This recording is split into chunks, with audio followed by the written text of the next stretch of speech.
this is an iHeart podcast. Guaranteed human. With no fees or minimums on checking accounts, it's no wonder that Capital One Bank Guy is so passionate about banking with Capital One. If he were here, he wouldn't just tell you about no fees or minimums. He'd also tell you about how Capital One cafes are open 7 days a week to assist with your banking needs. Yep, even on weekends. It's pretty much all he talks about, in a good way. What's in your wallet? Terms apply. See CapitalOne.com/bankguy. Capital One N.A., member FDIC. Work can be a little weird. Cringy training seminars, coworkers who won't stop talking about their plant, forgetting the mute button at an inopportune moment. We have to deal with a lot on any given workday. Sometimes it can feel hard to thrive and move forward in your career. Well, that's where LinkedIn comes in. LinkedIn helps you get ideas and insights from experts in your field, connect with people professionally, grow your network, and access tools designed to help you find the right fit for your next role. Whether you're just getting started, figuring out your next move, or looking to accelerate your career, LinkedIn is built to support you at every stage, because LinkedIn is the network that works for you. Visit linkedin.com/knowstuff to learn more. Hey everybody, welcome to Stuff You Should Know Selects. This is Chuck here. This week it's my pick, and I'm going to go with How Willpower Works from February 7th, 2013. And frankly, I'm picking this one because I need to listen to this one again because I have no willpower. It's something I need to work on. So I'm going to check it out again. I encourage you to do the same. It's a pretty neat episode. So here we go with How Willpower Works.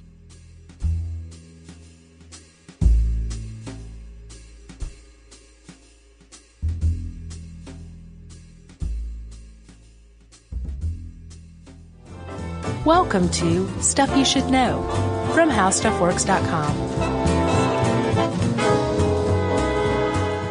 Hey, and welcome to the podcast. I'm Josh Clark, and sitting across from me, putting on his Love Your Mama lip balm. What flavor is that? That is almond, actually. It's yummy. Look at that, plugged right out of the gate. This is Charles W. Chuck Bryant. Hello. Those are nice lips you got there, man. Wow. They're now moistified. Like moist bologna. Yep. Well, the two of us get together, as we are right now, and you have yourself Stuff You Should Know, the podcast. Nope, this is the podcast. It ain't going nowhere. It ain't going to change. Don't worry, folks. Yeah. Same as it ever was. If you love the TV show, we thank you. If you don't like it, hang out with us here online. Yeah.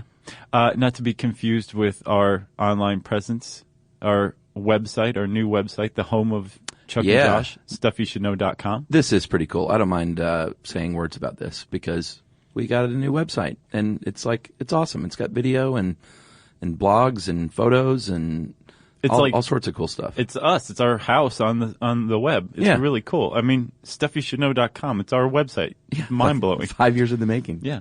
So and then not to be confused with our Twitter handle, SYSK Podcast. Not to be confused with our Facebook page, Facebook.com/StuffYouShouldKnow. Boy, you're front loading this one. Yep. All right, all that's out of the way, right? Yes. So Chuck, you doing good? You feeling well? And I'm not feeling great, but you know. Yeah. You ready to be done? No, I'm ready to talk about willpower though, because it is a topic that I struggle with, as do most people, I think. Like you struggle with the topic, or you struggle with willpower? I think everybody struggles with willpower. Oh yeah. Well, as a matter of fact, I think you're absolutely right. There is a very famous guy named Plato, famous Greek philosopher. Plato. Oh, yeah. Plato. Yes, not Plato. Right. And Plato suggested that the entire human experience, the sum of human existence, could be basically nailed down with just this. You have a higher self and a lower self. Yeah. And your purpose for living is to overcome the usually more powerful urges of the lower self in order to fulfill the goals of the higher self. I am down with that 100%. It makes utter and complete sense. You know? I don't know about the reason for living, but the struggle, man's struggle, or at least. Okay, yeah. Yeah. Like that's, if you are born, you are going to face that. Yeah. But you're going to face it in varying degrees because as we found, willpower, which is what you use to get over your lower urges and pursue your higher goals, it comes in differing amounts for different people. Yeah, and Robert Lamb wrote the original article from How Stuff Works. Yeah. From Stuff That Blow Your Mind. And he points out that we're at odds with our own nature as we have evolved here on the planet because, we craved sugary, sweet things because sugar gave us lots of energy back in the day. And back in the day, they didn't have little Debbie cakes within hand's reach at all times. Yeah. So we're sort of at odds with ourselves. And he points out sexually as well. We evolved to spread the seed and procreate as much as possible to ensure the survival of the species. Right. And nowadays, you can't really do that stuff. Or if you do, you're a philanderer or a jerk or you're spreading disease. Right. And, you're a public health nuisance. Yeah. So we're at odds with ourselves, with our very existence. Yeah. And not only internally, but you make the point as a society as well. I mean, society and evolution tussle. So you can make the case that society represents our higher self and, our basic instincts that we've evolved to are our lower selves. Yeah. So that's what's going on. And it's willpower that will get us over the bumps that come along in life inevitably. Yeah, and I think most people relate willpower to things like eating or going to the gym or indulging in sexual proclivities and things like that. But I think it's broader than that in general. I think it's the will to, like Plato said, to strive to, I guess, do the right thing. Yeah. By yourself, by others, by society at large. Right, and I guess also how often you come up against that, how often you have to exercise willpower, because you just hit it on the head. Willpower is the act of making a decision. Yeah. You're deciding to do something or not to do something. How often you do that, it does depend on how you define the world around you. Yeah. Like, are these things, are you surrounded by temptations that you have to ward off all the time and you're paying attention to it and they're always closing in? If you're like that, then you're going to exercise your willpower a lot. If you don't see the world as temptation, you give in to them all the time, you're not going to. If you look at the world as something that you can handle, you're probably not going to have to exercise your willpower too much then either. Yeah. But those are three different ways of living, and they all are, I guess, described by willpower and how you use it. Yeah, that's a good point. Robert makes a point that is backed up somewhat by science, or actually completely by science. Yeah. And he puts it in terms of a video game, which makes sense, that if you were a video game and you have a willpower meter, that willpower meter is replenished and depleted on a daily, probably hourly basis. And the more you use your willpower and say, you know what, I'm not going to have that little Debbie cake, your little willpower meter goes down and it depletes itself. So you're not going to have as much willpower maybe for the next decision. Right. Which is really interesting. Yeah, that's pretty new. Our understanding of willpower like that is very new. The first guy to really kind of put it out like that was Freud. And he basically said,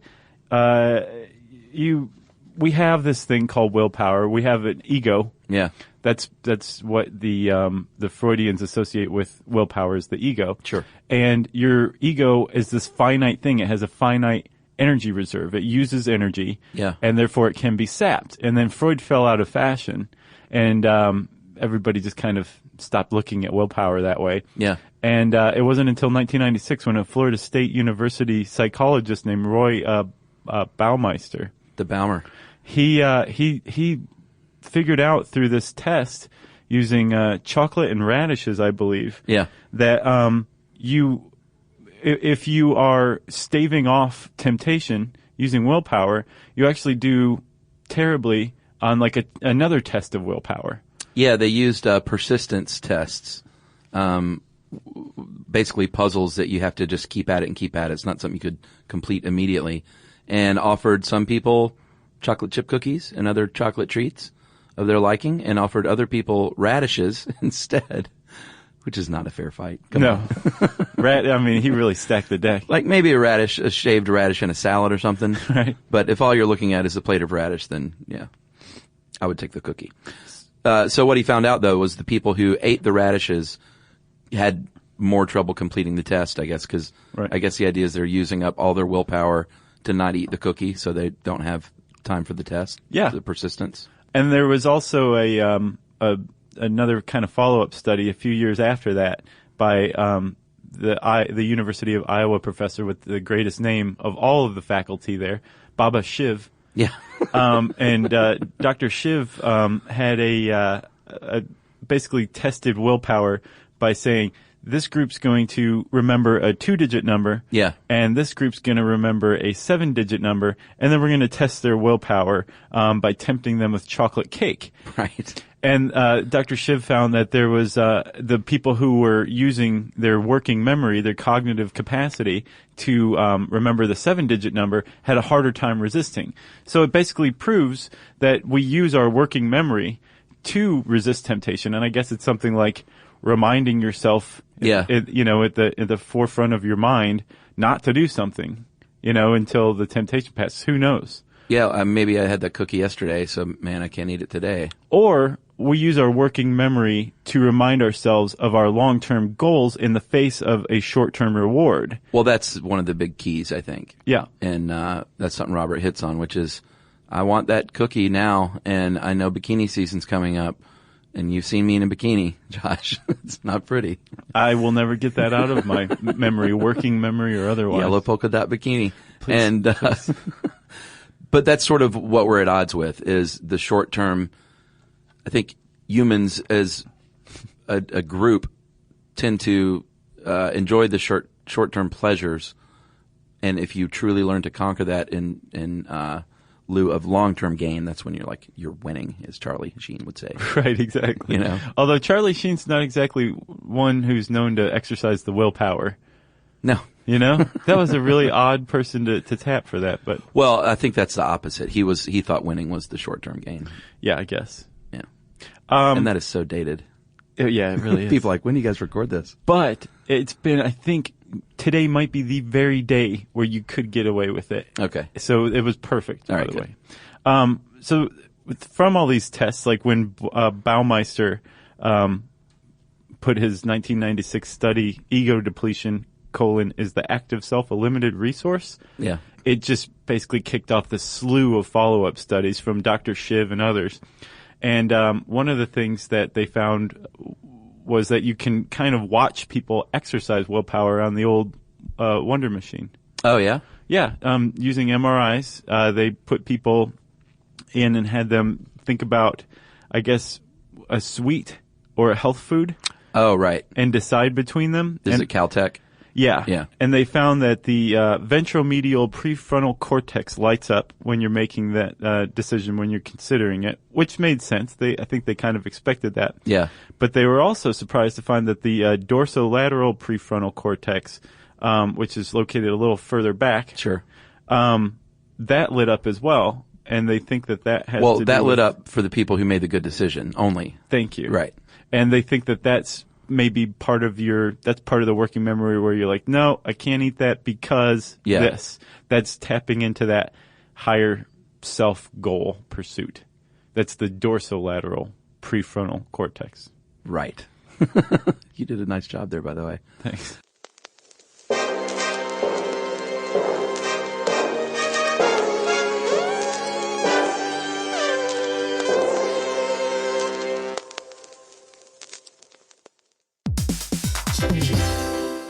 Hey everybody, here's a fact for you. In the United States, there is a break-in every 26 seconds, and that means that somewhere right now, an intruder is getting closer. And the problem with most security systems is that they only alert you after the break-in has started, and that's too late. Well, that's what makes SimpliSafe different. They use alerts. SimpliSafe's U.S.-based live agents, they identify threats on your property and help deter them before they actually break in. So the intruder never gets into your house. The crime is stopped before it even starts. That's right. And another great thing about SimpliSafe is they have no long-term contracts. They give you peace of mind and great value with their monitoring deterrence plans because they just start at about $1 a day. Yeah, SimpliSafe sent us a setup years back, and I still use mine every day. Yeah, and apparently setup, you can do it by yourself in under 30 minutes, so it's a really good value and it doesn't take long. So if you want to experience the SimpliSafe peace of mind, you can take advantage of the SimpliSafe discount offered to Stuff You Should Know listeners. Right now, you can get 50% off your new system by visiting simplisafe.com/stuff. That's half off at simplisafe.com/stuff. There's no safe like SimpliSafe.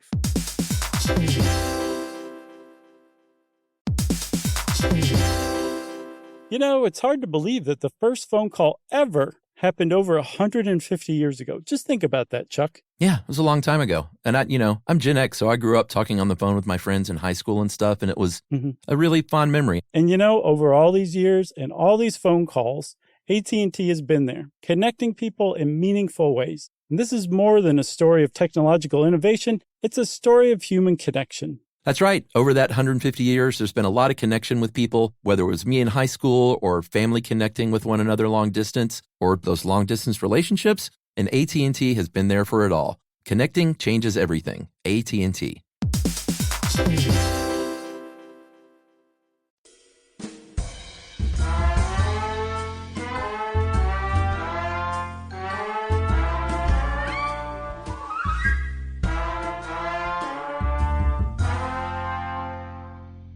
So the Baumer also went on to say that he compares the willpower, your own willpower, to a muscle or something like a muscle, and you can deplete it. Like he said, if you overwork your muscles, you're just going to deplete your muscles and be worn out at the end of the day. Or you can exercise that muscle in a healthy way and make it stronger in the long term. Right. Do you do this? I after reading this, I started to realize that I actually kind of exercise willpower all the time. Well, I think you especially do. So, like, for example, I have a mail key that I use to go get the mail, right? And we keep it in our car. Gotcha. And I had to go to the car and get the mail key and then go get the mail, and it was cold out yesterday. Yeah. And then on the way back, I could have just taken the mail key inside with me and taken it back to the car the next time I went to the car. Yeah. Again, it was very cold. But instead, I walked up a flight of stairs, put the mail key into the car, and then went back home. So you made that decision and you struggled with it, even if in a minor way. Yes, I did it specifically because there was no reason whatsoever for me to do that. Yeah. Rationally, and as far as common sense went, there was no purpose to it. Yeah. But by doing it, I basically just exercised my willpower. It was something I didn't really want to do, but it wasn't a big deal. But it was, doing that accumulates. Yeah, I think you and I are really different in that way. I see you as someone who actively works that muscle a lot on a daily basis, and I don't enough. And not that I just have no willpower, but I don't give decisions like that enough consideration. Mm-hmm. Does that make sense? Completely, yeah. I'll just be like, I'll just go upstairs and throw the key on the coffee table. Which a sane person kind of has that thought. I think that puts you in the sane camp. Yeah, but that doesn't ensure that I'm making good decisions for my life, Well, no. But I mean, I don't think you're making bad ones. But it's good to self-reflect, Yeah. I do it's kind of fun, It's like a game. Yeah. Yeah. I want, it's like, how ramrod straight can I stand, That's Right. what I'm building toward.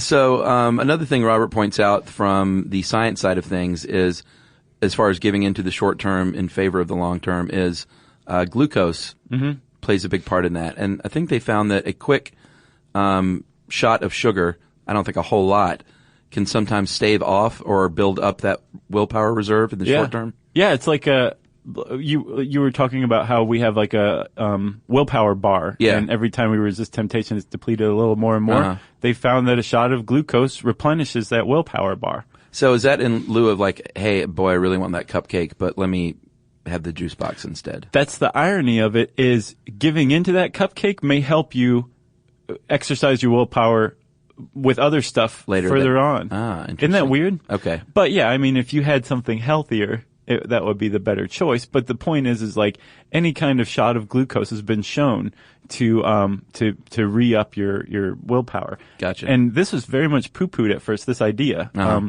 I think Baumeister, there's this really great article by John Tierney in New York Times Magazine. It's from the August before last. It's called "Do You Suffer from Decision Fatigue?" Our buddy Chad loves this. Oh, He yeah? proselytized this article, remember? Oh, yeah. Okay, this is the one. Okay. So I strongly recommend everybody go read it. It's a good one. But in it talks about Baumeister like thinking that, glucose has something to do with this. And it was poo-pooed at first because everybody knows the brain uses the same amount of energy pretty much all day long. Yeah. So that didn't make any sense. Like if you're ego depleted and you're suffering from some sort of willpower fatigue, but your brain's still using the same amount of energy, those two don't jibe. Right. Again, with the MRI, what they found was somebody suffering from ego depletion, from willpower fatigue, who took a shot of glucose or whatever. Yeah. Their brains lit up in areas that had to do with exercising willpower. So while your brain was using the same amount of energy, it was using them in different places when your willpower was fatigued, and that glucose basically was like spinach to Popeye for that part of your brain that's charged with exercising willpower. Interesting. Isn't it? Yeah. So what, do you carry on a pack of sugar with you at all times? I'm on so much sugar right now. Yeah. Also, in that same article, they talk about this kind of landmark study of an Israeli parole board, and they found that if you were a parolee and you came to them after it had been a while since a break or lunch or breakfast, your chances of being paroled dropped by like 50 or 60%. Oh, if the parole board had not had breakfast? Yes. Oh, or no, if you came to them like right after things got started after breakfast or after lunch, your chances of being paroled were like 50 to 60% greater than people who came to them for identical crimes. Yeah. Like a couple hours later. I'm sure that makes the criminals of the world feel pretty great. Yeah, exactly. It's so arbitrary. And what they found is it's not laziness. It's not like physical fatigue. Yeah. Where like you can tell you're tired. What our brains do is they employ the strategy where you become risk averse. Like you don't want to make a decision. So you say, you know what, I'm just going to put this off. You're going to go back to jail. I'm not going to grant you parole because that's risky behavior to let you back out in the world. And I've made too many decisions today. But you're not thinking this. So you just say parole denied and you have no idea why. Yeah. It just makes sense to you at the time. But if you had some glucose, that same instance, you may be like, well, yeah, I think you're ready to come back out into society. Huh. That reminds me of the band Rush. Yes. That we talked about before. Of course. I remember this from when I was a teenager. You know the lyric, oh man, what song is it? If you choose not to decide, you still have made a choice. Free will. Oh yeah, that's from that song, of course. Yeah. I think on the original album jacket, it says, if you choose not to decide, you cannot have made a choice. Is that right? Yeah, my brother and I used to laugh that, I think Neil Peart actually wrote a lot of the lyrics back then. Yeah. That Geddy Lee just etched it out with a pencil. Right.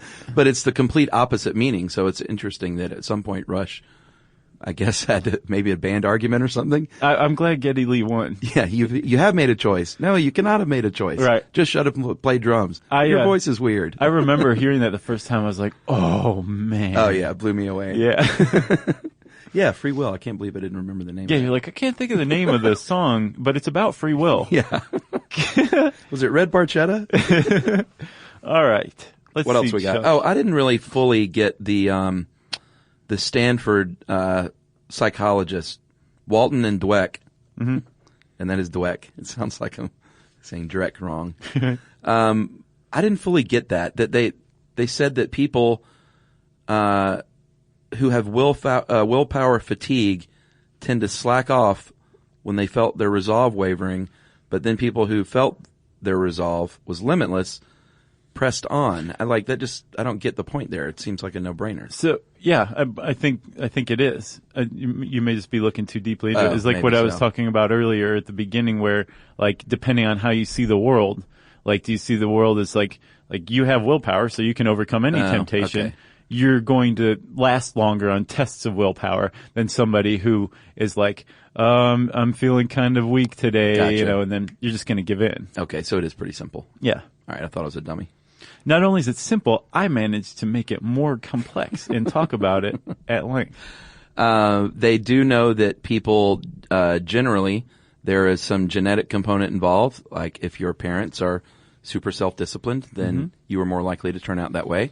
Right. I found that to be true from friends of mine whose parents were like super self-disciplined and their kids kind of turned out that way too. Yeah, but I wonder, and Robert makes a point in the article, like, is it genetic or epigenetic? Yeah, I don't know. Probably both. Yeah, I would think so. That'd be my guess. We just chose not to decide. We could not have made a choice. And then the old marshmallow experiment, this Stanford not the prison experiment, but the marshmallow experiment. Yeah. From the 1960s, a very famous one where they placed these, tortured these kids basically by placing a marshmallow in front of them and saying, if you hold off on eating that marshmallow in 15 minutes, you will have 2.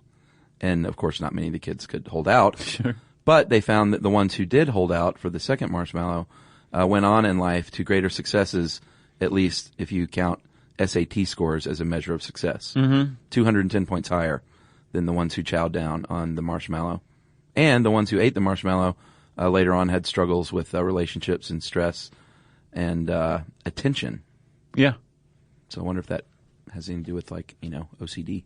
I wonder as well. I wonder how much of our modern problems are really just crises of willpower. Yeah. I wonder. There was a follow-up to that 60s experiment. There's been a bunch, but there was one at the University of Rochester that was carried out last year that found we are more willing to exercise willpower if we think that what we're holding out for is actually going to happen. Yeah. Yeah. And they did that by, this is hilarious.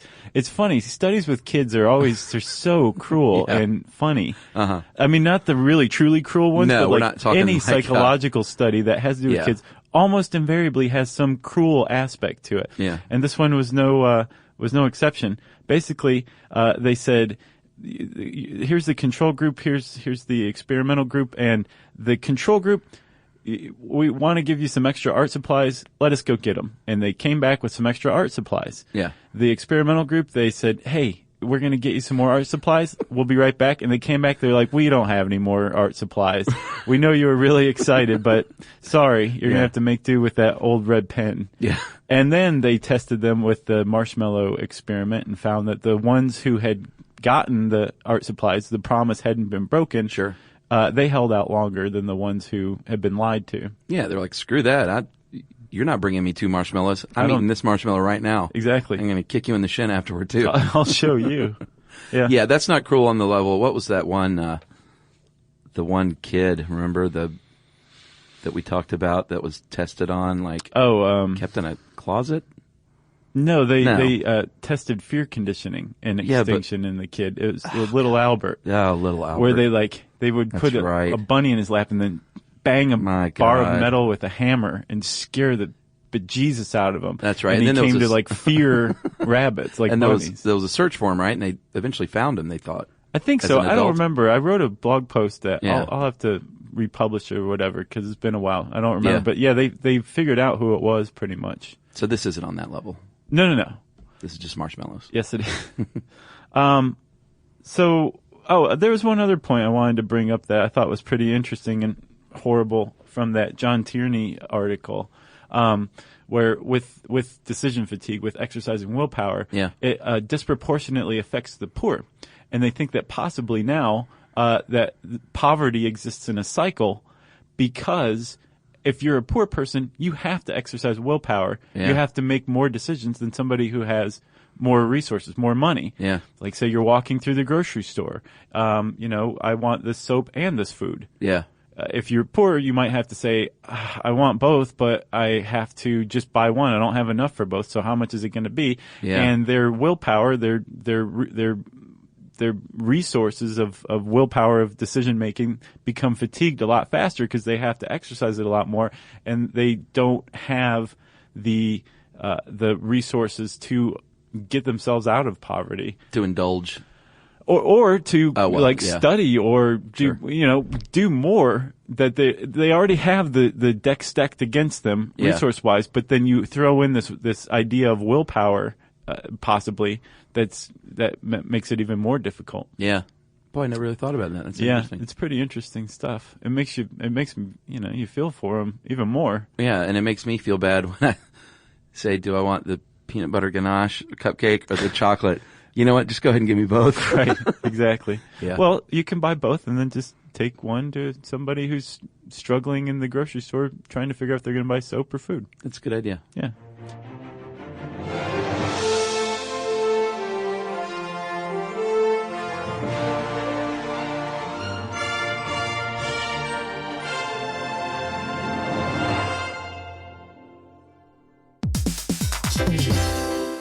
Hey Hey, everybody. Here's a fact for you. In the United States, there is a break-in every 26 seconds, and that means that somewhere right now, an intruder is getting closer. And the problem with most security systems is that they only alert you after the break-in has started, and that's too late. Well, that's what makes SimpliSafe different. They use alerts. SimpliSafe's U.S.-based live agents, they identify threats on your property and help deter them before they actually break in. So the intruder never gets into your house. The crime is stopped before it even starts. That's right. And another great thing about SimpliSafe is they have no long-term contracts. They give you peace of mind and great value with their monitoring deterrence plans because they just start at about $1 a day. Yeah, SimpliSafe sent us a setup years back, and I still use mine every day. Yeah, and apparently setup, you can do it by yourself in under 30 minutes, so it's a really good value and it doesn't take long. So if you want to experience the SimpliSafe peace of mind, you can take advantage of the SimpliSafe discount offered to Stuff You Should Know listeners. Right now, you can get 50% off your new system by visiting simplisafe.com/stuff. That's half off at simplisafe.com/stuff. There's no safe like SimpliSafe.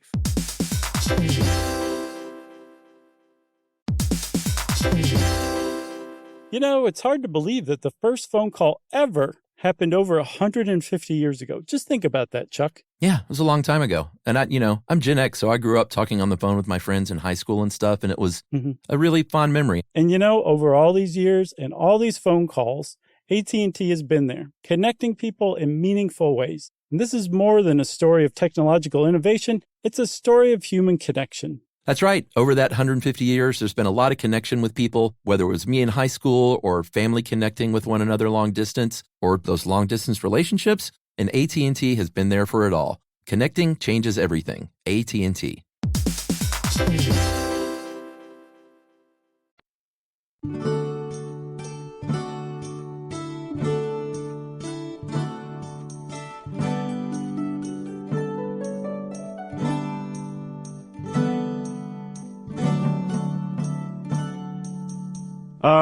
You got anything else, man? No, this is a good one. Yeah, I like Willpower. It's fun. Go out and exercise it in little ways. It's fun. Or don't. Either that or strap a car battery to your inner thighs. It's just for fun.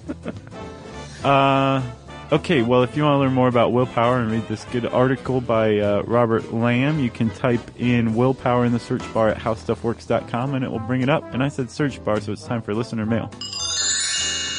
Yeah, Josh, quickly before we do that, we need to say a special thank you to a fan of ours who helped us out with our Wikipedia page. Oh, nice. Thank you. And he was very cool, and his name, and he's been mentioned on Tech Stuff, evidently, too. Oh, wow, this guy's a star. We're not going to hold that against him.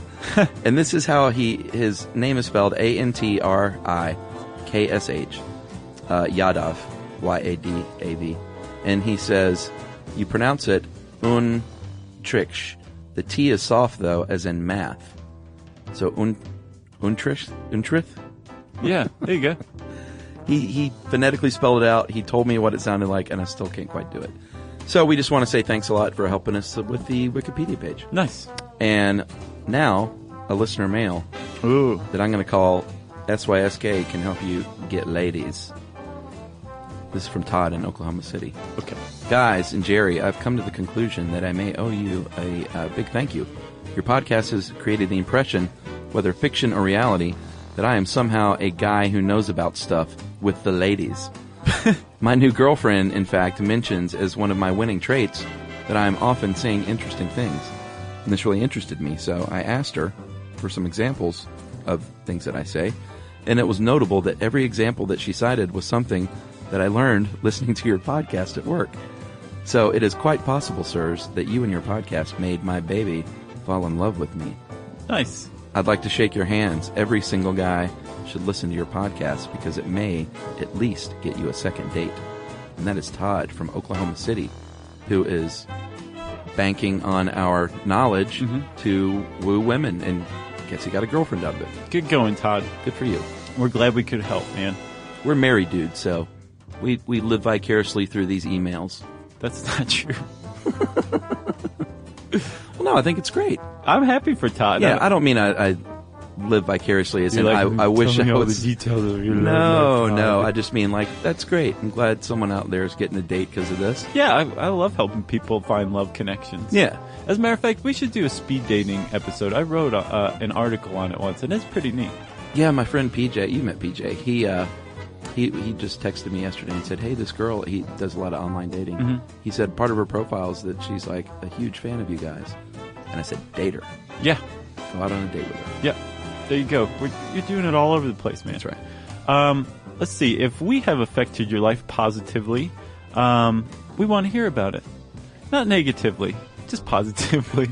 You can tweet to us at SYSK Podcast. You can join us on Facebook.com/StuffYouShouldKnow. You can send us an email to StuffPodcast@Discovery.com. And you can always find us hanging out at our home on the web, StuffYouShouldKnow.com.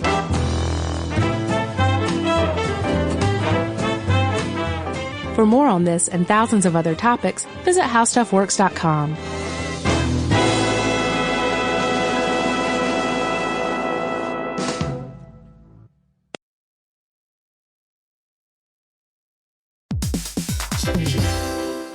Every parent should know the car ride soundtrack. Are we there yet? How much longer? I'm bored. Well, if you're taking an extensive car ride anywhere and you've downloaded the Lingo Kids app prior to leaving the house, you may experience something strange, right, Chuck? That's right. You may experience silence from the back seat. Your kid may go an entire car ride without asking once if they were there yet. How about that? And by chance of miracle, they may even ask if you could drive longer. Yeah, that's the magic in Lingo Kids. Over 4,000 interactive games, songs, and shows, including their favorite Disney characters. It turns the longest drives into the easiest ones, and honestly, you won't understand why you didn't download it sooner. That's right. Lingo Kids is the #1 entertainment platform for young kids, and it's free to download. Or go plus with the Lingo Kids subscription and unlock even more content your kids won't be able to get enough of. You can save up to 60% on the yearly plan. Just search Lingo Kids in the App Store or Google Play. Lingo Kids, everything kids love. You know, you could be adored by everyone and still completely ignored by your cat. Trust me, I know. But if you feed your cat Sheba, you can go from being ignored to truly adored in 12 days guaranteed or your money back. Sheba has a full menu of products, appetizers, entrees, treats, even a kitten's menu. It's so cute, so Sheba has a product for even the pickiest eater. Like Sheba Puree, it's made with bone broth, they are chef-inspired flavors, it's got a smooth and creamy texture that cats love, and contains no corn, wheat, soy, or artificial flavors. It's food that your cat's gonna love. To learn more, check out Sheba.com. That's SHEBA.com. This is an iHeart podcast. Guaranteed human.